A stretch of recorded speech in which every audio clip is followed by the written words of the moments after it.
having me here, and appreciate everyone coming out to this talk. It's a very nice day outside, so I'm glad you're spending it with us here.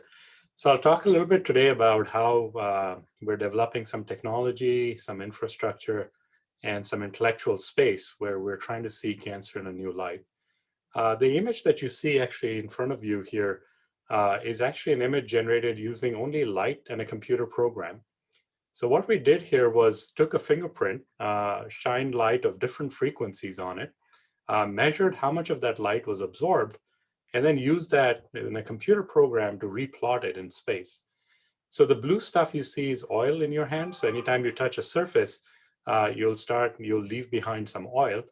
The green particles that you see there are little pieces of skin. So some of the dead skin, every time we touch something, gets left off.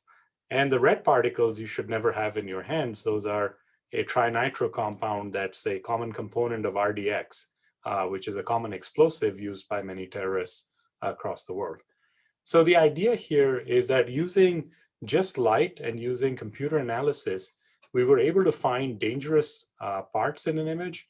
And the fingerprint is an analogy that we're able to associate very closely the dangerous molecular signature of things with the perpetrator here.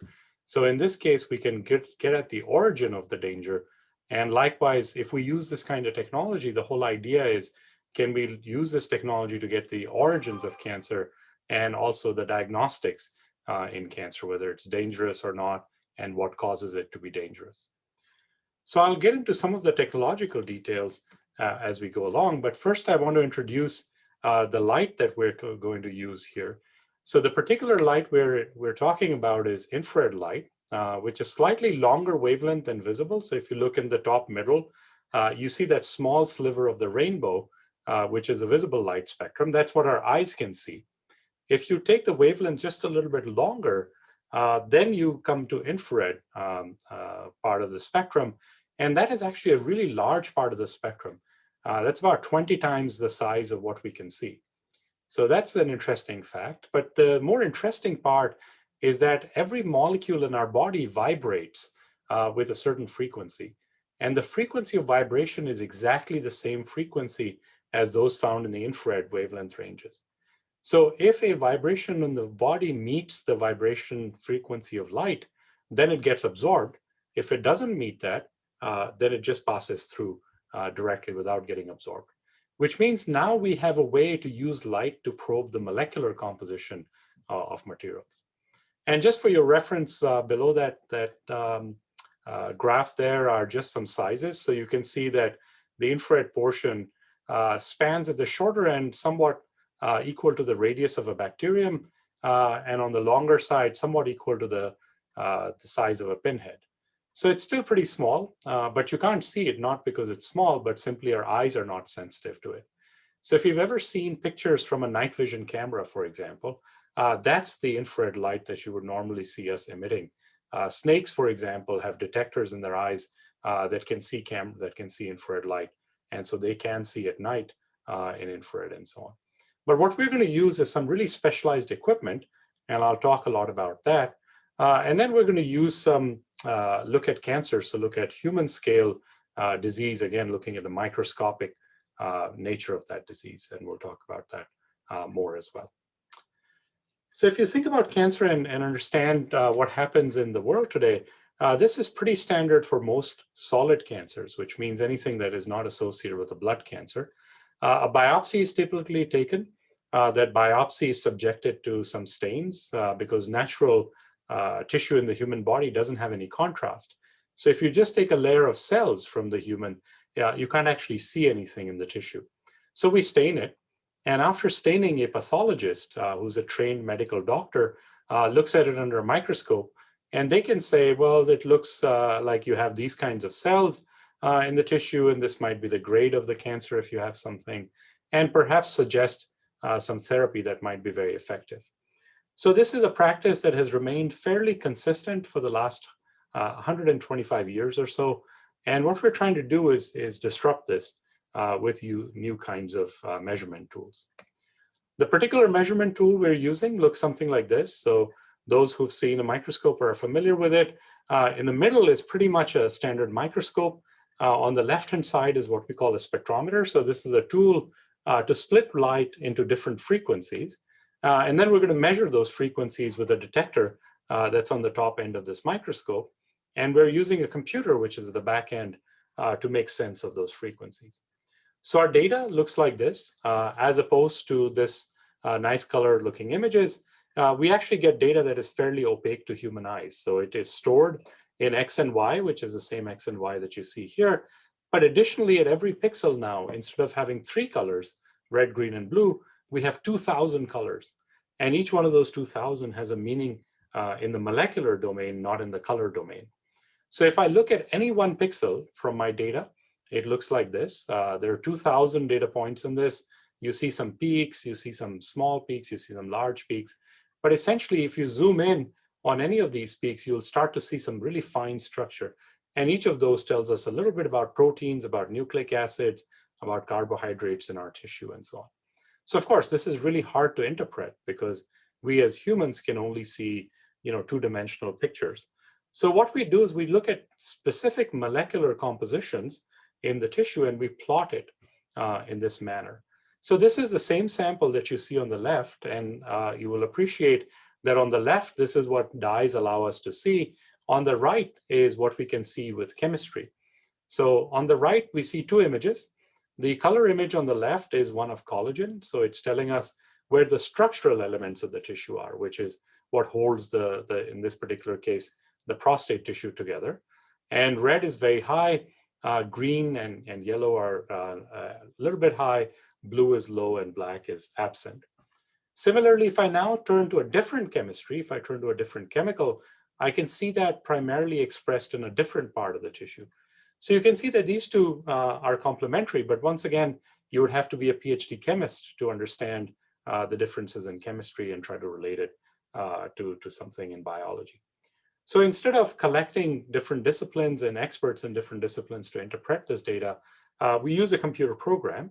And nowadays, artificial intelligence is so ubiquitous and available and powerful that using artificial intelligence, we can operate on this data and instead display information. So here what we're doing is displaying what cell types are composed in this particular tissue. So on the left, you can see it would require a microscope and an expert pathologist to go in and look at individual cells. On the right, it's really easy to see in this color-coded image what is contained in that tissue. Here, we're simply discussing what are the different kinds of cells in the tissue. We could also discuss what are the different kinds of diseases if there happen to be disease in this tissue. And again, we'll come to these color-coded images quite a bit in this talk. So when you, just for reference sake, when you see an image like this, you'll see some colors. And on the to the side of it, you will see a color key. So it'll tell you, whether that's a certain cell type or it's a certain kind of disease, or in some cases, we'll be predicting severity of the disease. And you can see that very easily in this graphical format.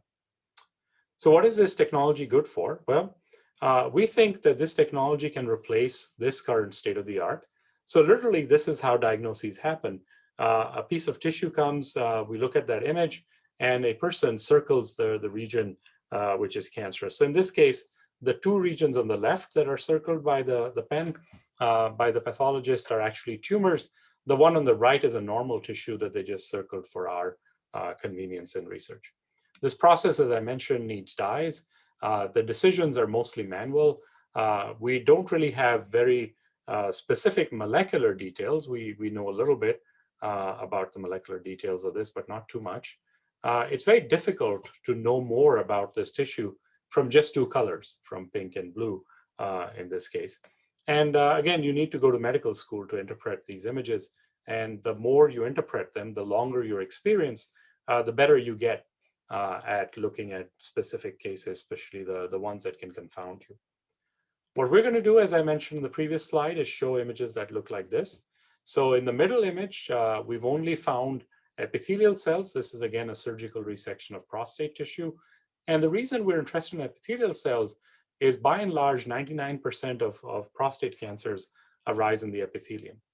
So on the image on the right, what we've done is forgotten all the other cells. So we've zeroed out all the pink stuff, which is all the non-epithelial compartment in this, and focused in on epithelial cells. And now we can color code in, benign tissue that's low-grade cancer, grade 3, and grade 4.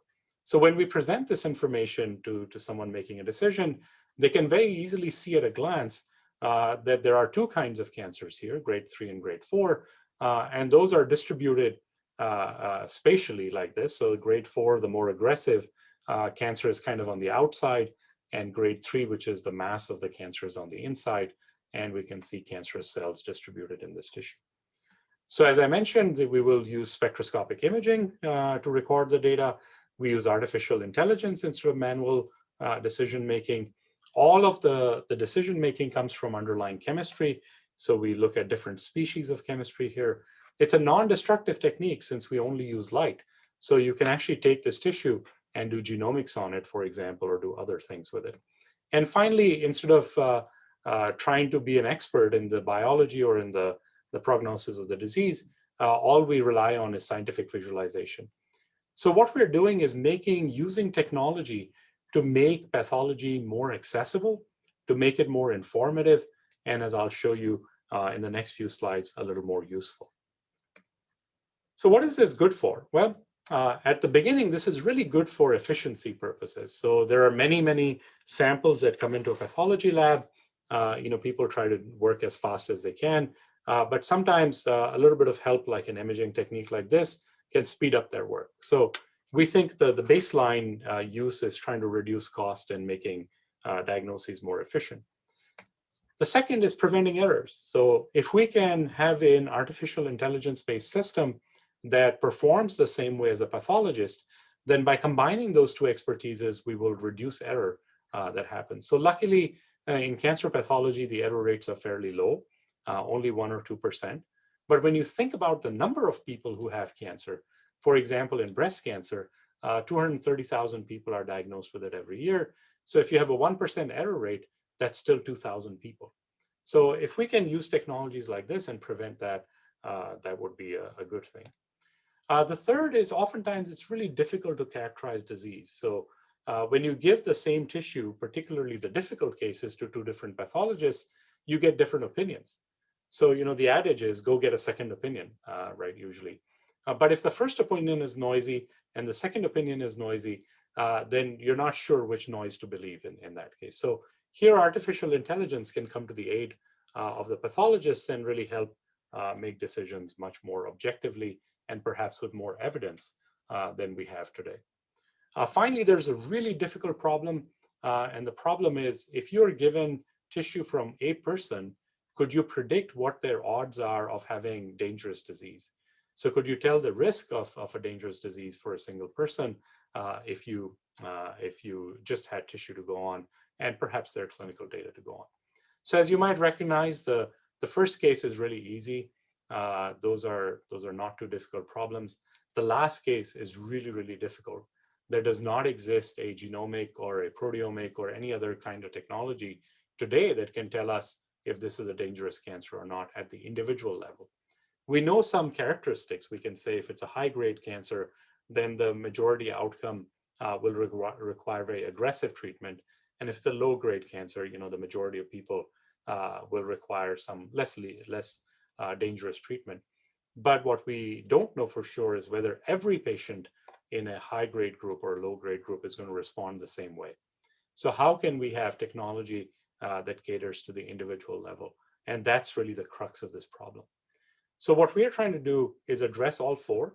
And again, it's a fairly long story. So let me start with perhaps the most difficult problem, and I'll give you some ideas to how we're approaching this. So this is the classical view of a tumor. It's a mass of cells that grows uncontrollably. That is the classical definition of cancer, right? It's a mass of cancer cells that are growing. But actually, in reality, that's not the entire story. A cancer that grows actually is a society of cells. It's not just the cancer cells that are rapidly dividing and proliferating. It's also cells that supply them nutrients. So every time a cancer grows, there is new blood vessel growth that accompanies that cancer. The body sees an area of abnormal growth and tries to counter it. So you might see immune cells, you might see fibroblasts forming a protective cordon around that growing tumor. And that's actually what you sometimes feel when you touch a tumor. It feels kind of hard. It's not actually the tumor cells, it's the fibroblasts, the body's reaction sometimes around the tumor cells that makes it happen. So this has been known for about 100 years. People have thought about, well, perhaps there are other cells involved and so on. But the problem is really too difficult to measure these cells. So if you were to measure each cell, identify each cell with a different dye, for example, you would need many, many dyes to just measure what cells there are. Then you would need a separate, whole palette of dyes to figure out if those cells are actually involved in the tumor growth or not. And then finally, you would need a really smart human being to put that evidence together to say, well, if this goes up and that goes up and that goes down, then what happens to the patient? So it becomes an almost impossible task. But when you break it down, it really is two different tasks. One is the measurement task, and the second is making sense of the data type of task.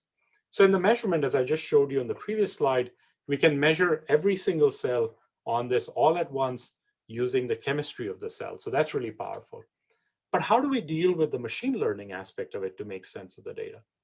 So we adopted a technology that is very common to all of us. So if you look in your phone and you start to type something, let's say you start to type how, then your phone will suggest are. And if it's going to suggest two words, it might suggest how are you. If you type a text message every day to your mother, the frequency of your phrasing of how are you, mother, will get in the memory of your phone. And once you type how are you, it will suggest mother, for example, as the next word to be typed in. So this is called frequent pattern mining, so frequent pattern understanding of your language. And it's a technique that is often used in natural language processing. So there are two aspects to it. One, when you think of language, some words come after some other words. For example, how are you? That's a sequence of three words that often happen in that sequence. We don't often say how you are or you are how, right?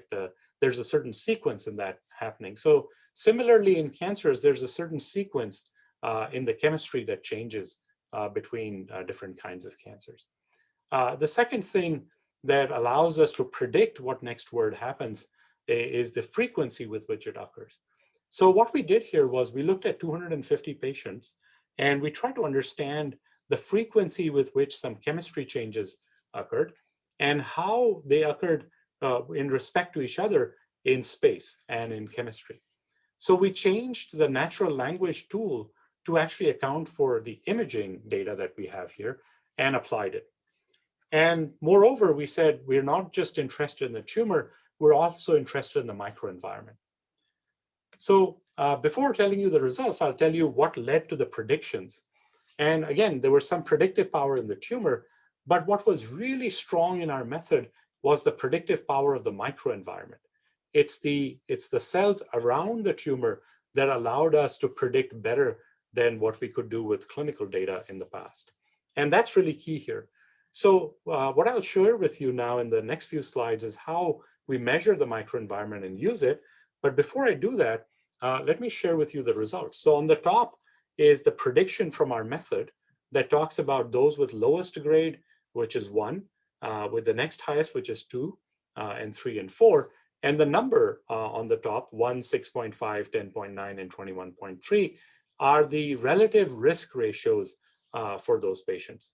So a patient in category 4, according to our method, will have a 20-fold higher risk of having dangerous disease. Right? If you take the two clinical methods that are used, that are listed below that, and these are used currently, you'll see they don't do such a fantastic job of separating risk and so on. So the middle method, CAPRA-S, which was developed in San Francisco, really focuses on finding the most lethal tumors. So it'll find the last category quite well, but it doesn't do such a great job of predicting the other risk factors. The older method, which is the bottom row, which is Catan nomogram developed in the Cleveland Clinic, only predicts, it predicts risk increasingly, but it's fairly noisy. So you don't get a really well-differentiated risk prediction from this method. And by including the microenvironment in this method, we can do much better. So we've taken this concept, and here's a newer study that just got published about a month ago we took about 800 patient samples who are all moderate grade colon cancer. So this is all not high grade or low grade, but all people in the middle where it's difficult to make treatment decisions. And we again measured the microenvironment, and we measured those things that changed with a dangerous tumor and those that did not change with a dangerous tumor. And we were able to quantify them into an artificial intelligence algorithm.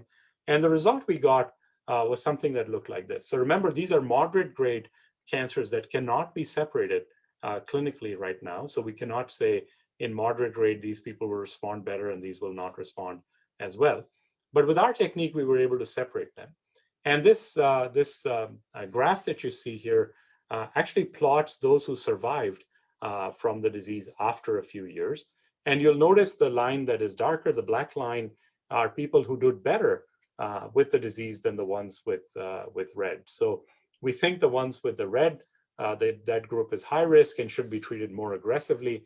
The one in black is lower risk, and perhaps we don't need to be that aggressive, for example, with chemotherapy that has other adverse side effects with those people.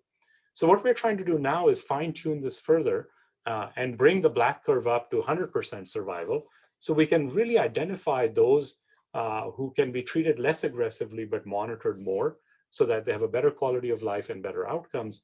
And we treat those who are at high risk even more aggressively, so that we can get at their cancers faster and quicker.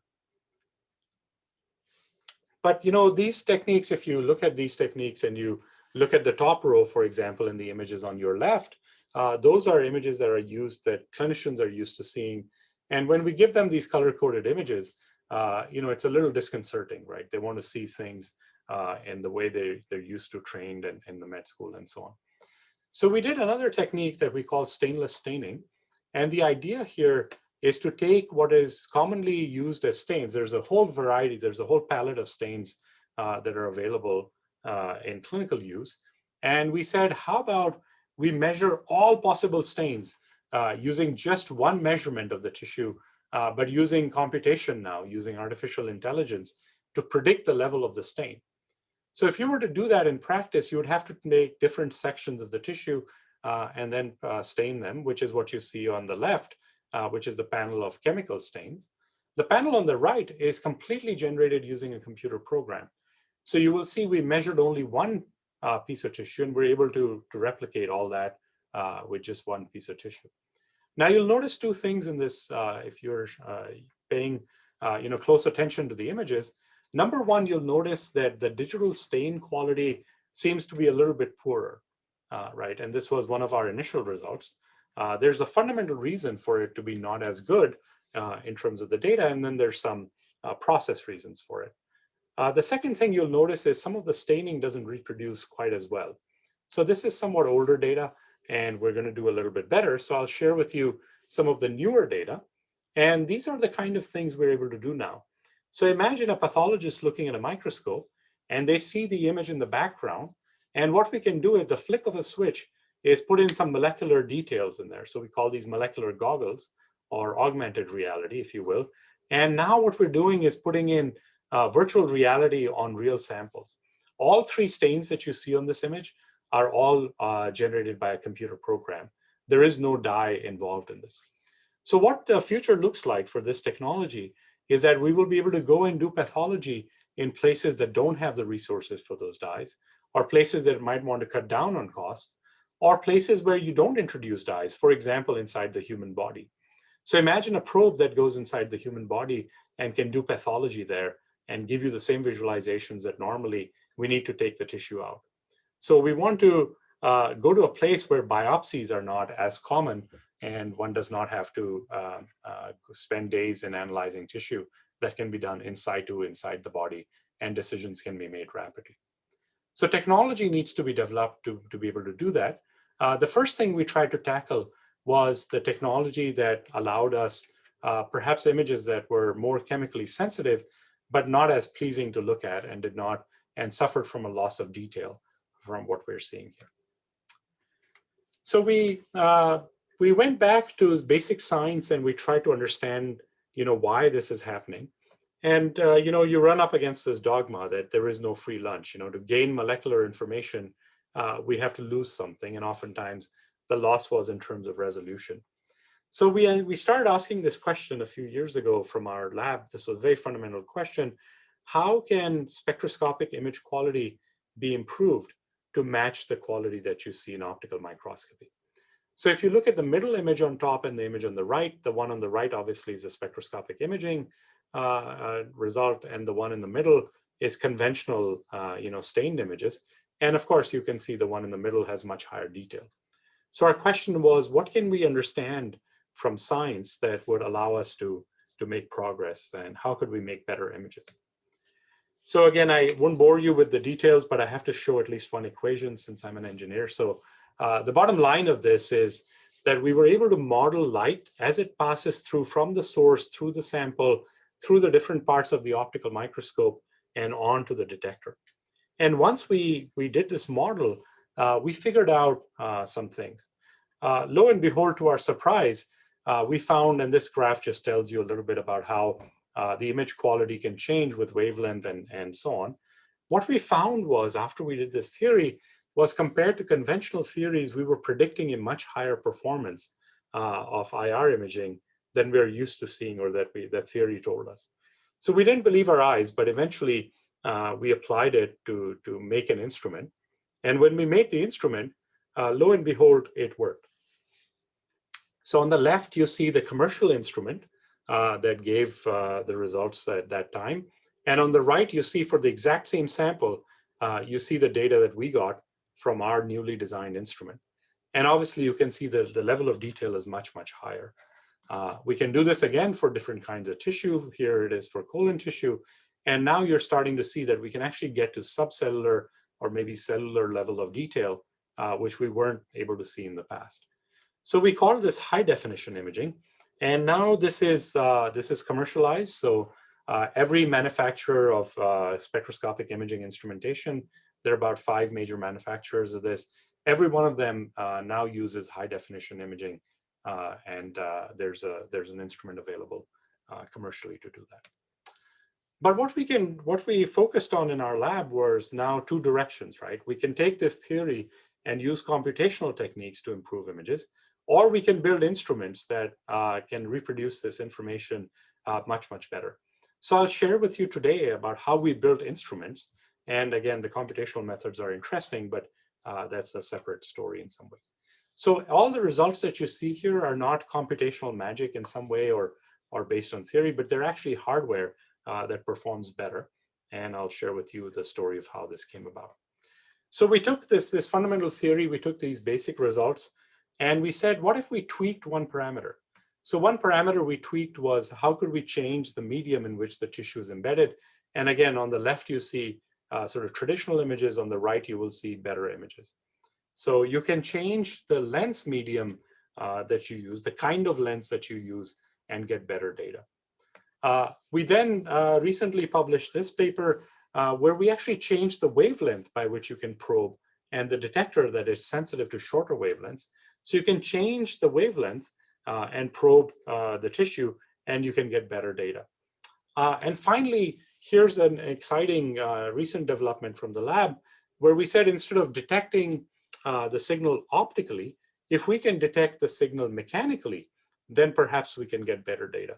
So we started off with about 5 micron data, which is 1/10 the width of our hair, for example, or equal to about the size of a cell.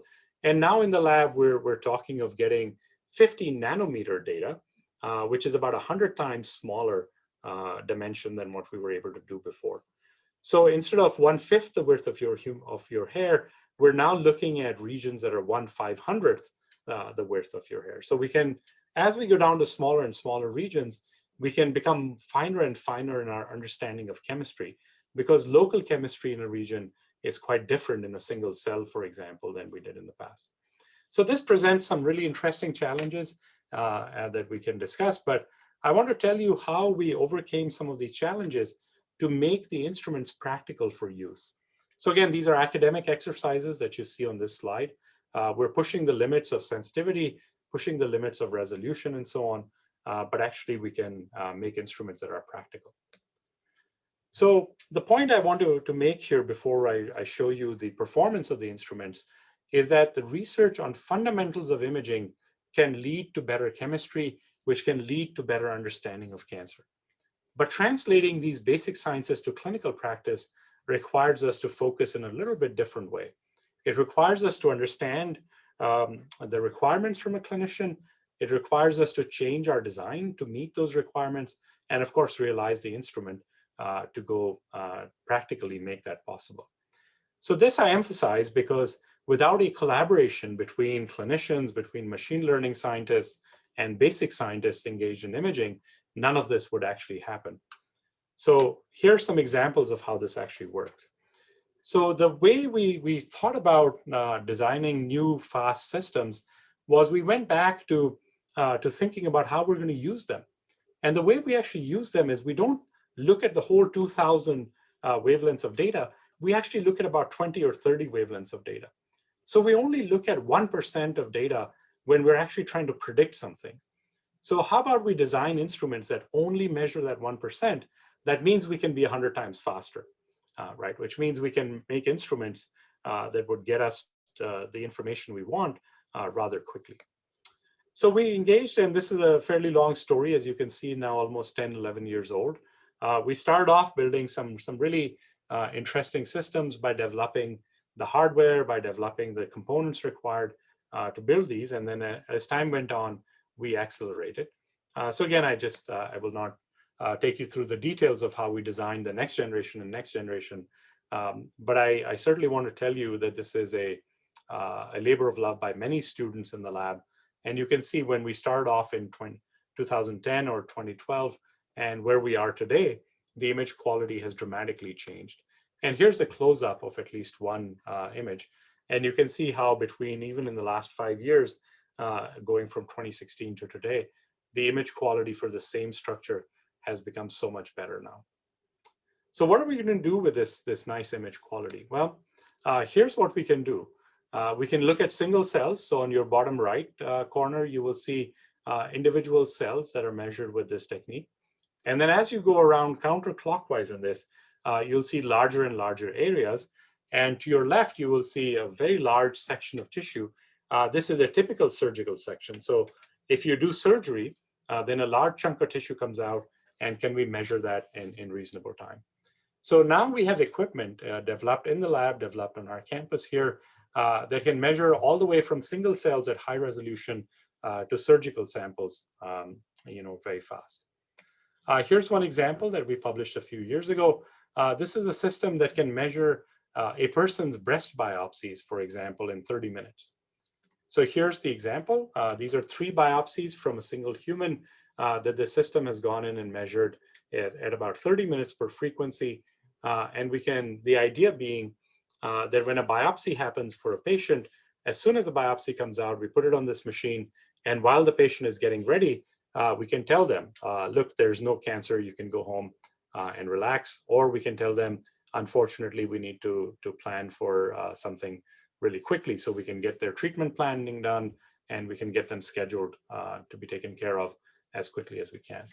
So why is this important? Again, if you think of breast cancer, about 1.2 million people, mostly women, are biopsied for breast cancer every year in the United States.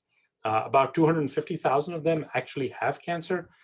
So the remaining 1 million actually did not have cancer. And all they were doing was sitting at home waiting for some diagnosis or not, which can be really stressful and can be a difficult time for a large number of people. So of course, they will overcome that difficulty. But what ends up happening is they have a suspicious mammogram, and that's why they got a biopsy. But the whole process of the biopsy and getting a decision is so nerve-wracking that many years following, they don't come back for a second mammogram. And one of the risk factors for developing cancer is something weird on the previous mammogram that happened. So what we did here with the mammogram biopsy diagnosis being so delayed and being so stressful is we took a higher risk group of individuals and we turned them off of aggressive screening in the future, which is really to their benefit. So again, by using technologies like this, it's not just the speed and the efficiency of doing things. It's not just the accuracy. It's also a chance to impact how we actually practice healthcare and make it more convenient, more useful to people. Here's some really good examples from the lab today. This particular image I just want to share with you. It's equal to about 450 megapixels. So imagine your camera takes about 10 megapixels of images in your cell phone. This is doing it 50 times over, one at a time, and stitching those images seamlessly and making sure that we get good data. We are now applying this in real-time pathology. And the idea is the following, that the tissue comes out, we rapidly image it, and as a person is looking at it, little labels pop up that use artificial intelligence to tell you areas of concern or areas that the pathologist needs to focus on. And so this would become an augmented reality pathology, so merging of artificial intelligence, virtual reality, and pathology, and hopefully these will tell us a little bit more about things. So finally, I want to share with you a couple of things, a few interesting scientific things, and perhaps some interesting things that are happening on our campus. So one of the interesting things we're doing in our lab is rethinking how we deal with models of cancer. So this is a traditional way in which we look at models of cancer. We look at a bunch of cells and we put other cells close to them, and then we can make some scientific decisions based on that. So what we decided to do in our lab was build a 3D printer. The printer looks something like this, and it goes and prints literally in air, objects that we then put cancer cells around, and we try to build models for cancer. So as the printer is building, you'll start to see that it's printing objects that are really fine. So the little black bar that you see on the top right corner of the video is 1 millimeter. And you can see that the objects that it's printing are 1/10 the size or so. So they're approximately equal to the width of your hair, and we're printing those things with great precision here. So what this thing is good for is it can make little microfluidic devices and so on. But what we are really focused on is the engineering aspect. How do we make this printer? How do we do the planning that actually allows this printer to move? So you notice the print head is moving in a very specified geometry, right? It's printed one side, then it's going printing the other side, and then it's going to connect the two. But it doesn't just connect them directly. It builds a little structure. It builds the bridge literally as we speak that goes and connects those two objects. So there's computer algorithms behind it that allow us, the ability to connect these two things and make any structure that we want. What we're trying to do now is not only make structures like this. So this is, again, the 1 millimeter scale you see there, but this is the Eiffel Tower, for example, and other structures like that. But now we're trying to put cells on these structures. So here is some new data from the lab where we try to put cells on these defined structures, and we try to build tumors all the way from the ground up. And hopefully we can then put drugs on these tumors and test them out and use them as screening tools before we approach a patient. So these kinds of technologies are really the future. Here you can see a single breast duct, for example, different kinds of cells on this duct. And we're trying to develop this into a tumor model. Again, this is going to take some time, but we've certainly begun on the engineering side of printing these things. Now we're moving to the biological side of incorporating cells in this. But these kinds of technologies also are, we really think, are the future. So of course, these capture the popular imagination, and they're quite interesting if you want to use them in some way. So I hope from the different technologies, you've gotten a sense that we're at a somewhat unique time and place. I talked a lot about how technology propels discovery in computational methods, in microfabrication, as you just saw on the previous slide, and with measurement tools, whether it's imaging or other molecular measurements. We are also at a very unique place. We sit here in our community, surrounded by people who've done some really great things in engineering that have transformed lives. For example, the MRI inventor used to be a faculty member in the University of Illinois here. The inventor of the LED, visible LED, also lives in our community to this day. A graduate student in our community led the effort to make the graphical web browser, which we all communicate through, and we are doing right now.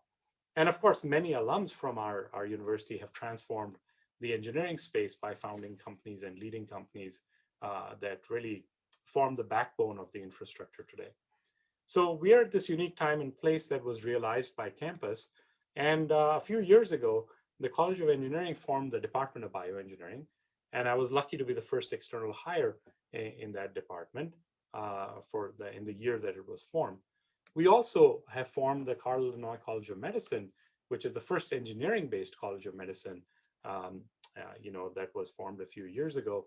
And just a couple of years ago, we really thought carefully about what we should emphasize in the 5 years that would lay a foundation for the next 150 years of the university. And one of the things we emphasize there is the Cancer Center at Illinois. And this is, I will spend the next 2 or 3 minutes talking about the Cancer Center because this is something that is really built on technology, transforming lives, and really the unique contributions that this university can make. So our mission is to initiate and translate engineering and basic science innovations that address cancer. And our vision is quite simple. We want to be the national hub for this kind of activity at the interface of cancer and technology.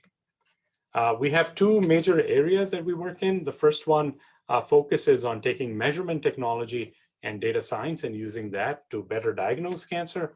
And the second one seeks to promote discovery using engineering tools and others that allow us to make therapeutics more effective. So make treatments faster and better. We have 77 faculty members on this campus working together as part of the Cancer Center that span 15 different departments.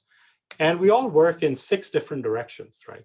So these 3 primarily focus on accelerating cures and focus on diagnosing cancer better. So I'll just share with you some of the activities, and I invite you to participate in these when you can. So there are many activities, grant programs, and partnerships that the Cancer Center holds. And of course, you're free to participate as appropriate in these activities. I'll just share with you a little bit of the science broadly in the Cancer Center. So in our first program that focuses on imaging, molecular measurement, and computing, you can see there's a whole variety of activities, but these 3 things are linked. How can we improve imaging by adding molecular information and by adding artificial intelligence? So that's the kind of idea we want to work on. How do we bring about new technologies by the convergence of these individual technologies? In the second program, we focus on how can we accelerate drug discovery by bringing new biology, by bringing new capabilities in chemistry, and by testing our drugs on pets, for example, or on engineered model systems, for example. And how can we make drug discovery faster and bring it faster to human use? For this, we need to invest a little bit. We need to invest in scientific discovery. We need to invest in technology development, and we need to invest in our people, from students to faculty to clinicians in our local area. What we have traditionally measured these investments in are, how we invest them and what the outcomes are in terms of publications, patents, and reports, and so on. But within the Cancer Center, we're thinking of 2 other ways to measure them. The first one is thinking of startups and perhaps partnering with industry. The second is, how do we produce people who think in this way to converge technology in cancer? And we think these are the 4 pillars that would eventually combine and lead us to patient impact. So what we would like to see happen in Champaign-Urbana in the Cancer Center is basic science all the way to patient impact, all done locally here, that would enhance not just the quality of life, but the ability to translate these in local economic development as well in our community. I also want to point out some of our educational programs. And if you have a high school student, for example, we have a high school program and many undergraduate, graduates, medical students, and community engagement with the Cancer Center as well through the Cancer Research Advocacy Group. So if you're interested, please do contact us through the website. You can also participate in the Cancer Center through our various communications pieces. So if you haven't signed up for our newsletter, you can do that. You can get the magazine that comes out once a quarter, for example, from the Cancer Center. And you can certainly participate in the events once we are out of this pandemic, as you will see in our community. Finally, I want to share with you 2 other things. One is a training program for our students. This is a training program that focuses on the microenvironment, many events around it that you can participate in. But what we've been able to do is bring together bioengineering, imaging, and computational modeling to bear on this program. And this is a rather successful program that's now funded by NIH to go from year 6 to year 10. And I won't bore you with the details of the program, but there's some interesting statistics if you want to take a look at this program. Likewise, there are some changes happening in the Beckman Institute. So the NIH funded us with a perfect score on our grant to remodel the Beckman Institute basement. And we're setting up a new facility there that would act as a repository for all of campus and act as a place for collaboration where we can drive biological discovery on campus together, in a collaborative manner. So stay tuned about this. You'll hear a little bit more about the groundbreaking formal start of construction for this, and I invite you to participate when that happens. So the Cancer Center has been on this journey for a little bit. About 10 years ago, we came up with the idea, and for the last 10 years, we've been developing the Cancer Center a little bit by bit. It is now one of the campus-wide institutes, and we're going places with it. I want to share with you some breaking news. Just a few days ago, we got approval from the campus to proceed with planning for a new Cancer Center building. So for those of you who are familiar with the area, it will be located near the Beckman Institute. And hopefully once the planning phase is done, we'll have a better idea for when it can actually be constructed. Finally, this is what's happening with the Cancer Center. What we're aiming to be is one of the so-called NCI, National Cancer Institute designated cancer centers. We want to be a basic cancer center that focuses on research. And here's a list of the 7 currently NCI designated basic cancer centers in the nation. So you'll recognize some names here, MIT, Purdue, and others that are familiar to our community and our campus. But notice that the year in which they were designated has sort of stopped in 1987. So there hasn't been a new basic cancer center in the nation since 1987. And hopefully we will be designated in the next year or two. And this process has begun already. And when we are designated, we will be the first NCI designated cancer center that is focused on technology in the nation. And we would be the first NCI designated cancer center in the basic science since 1987. So this would be a somewhat significant event, not only for the country, but also for our community. And with that, I'll stop and thank you for your attention and happy to take any questions.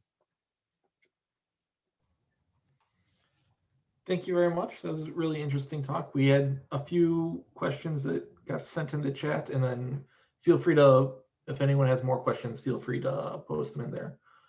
I think the first question that I had was, does your program look for the chemical equivalent of what the dye would normally detect, or what exactly are you detecting with your imaging?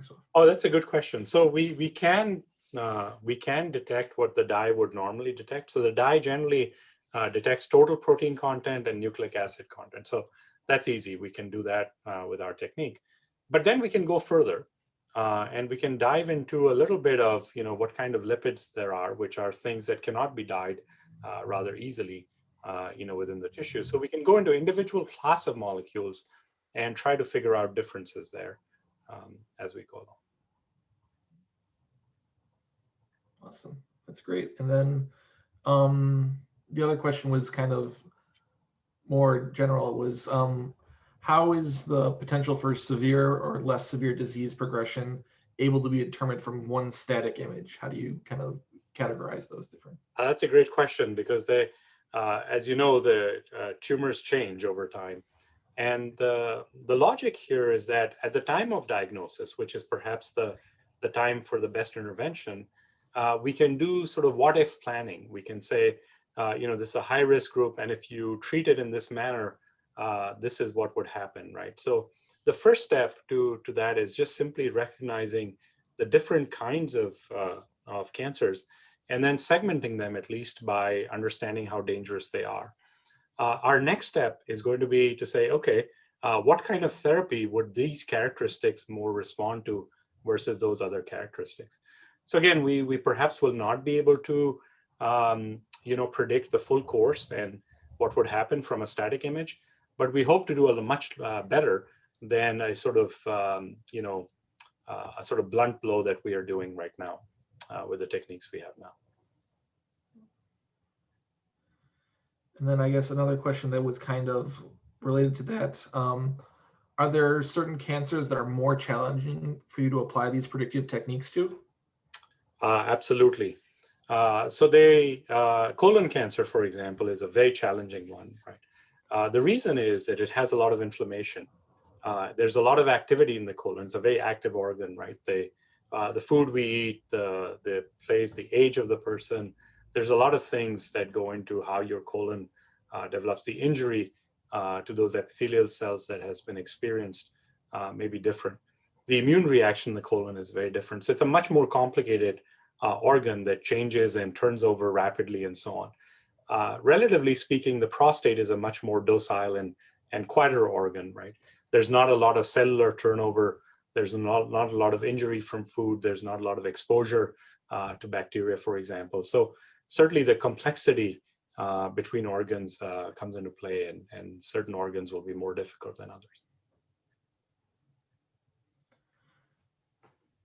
And then, thanks. And then the last question that I got was, have you faced any challenges with biases in the training of your AI programs? Most certainly, yes. So, the first bias is we can only discover things that people assign in some way. So, for example, when we started to associate our AI algorithms with grading, as is traditionally done, we found that, there's a bias between clinics. So when you ask two people to grade things the same way, the people at Mayo Clinic might grade it differently than our friends up at Chicago. So again, there are some biases in the system. There are some biases in the data that might come about from how we prepare the sample and so on. And the idea of using these algorithms is really to overcome many of those biases. It is a chance to correct certain biases, that we would normally encounter. But certainly recognizing all biases and getting rid of them in the development of algorithms is a tough challenge.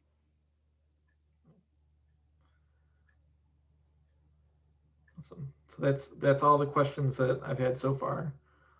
Yeah, thank you very much for a great talk, and I'm really excited to see how this goes forward. And I'm excited to see for when the new building comes up. Sure. Yeah. Well, thank you for having me, Danny. Yeah, thank you. Appreciate it, and appreciate everyone's attention. Thank you.